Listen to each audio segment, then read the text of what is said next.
Necessity can be a defense in tort law if it can be proven that it was absolutely necessary to commit an act that caused some harm or some injury to the plaintiff.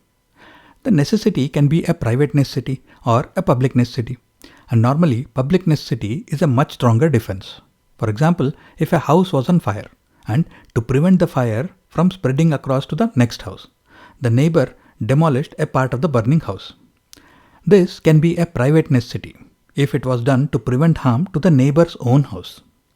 On the other hand, if the risk was of the fire spreading to multiple houses across the neighborhood, then the demolition of a part of the burning house would have been done due to a public necessity.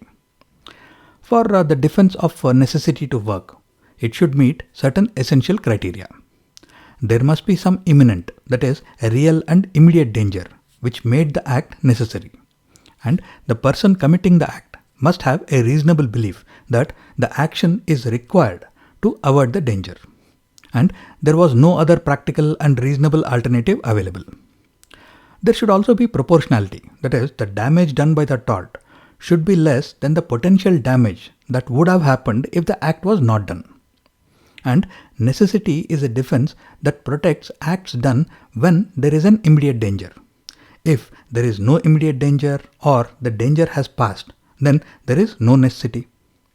In the Cope versus Sharp case, a fire broke out in the plaintiff's land, and the defendant trespassed into the neighbor's land to take some action to prevent the fire from spreading to the adjacent fields.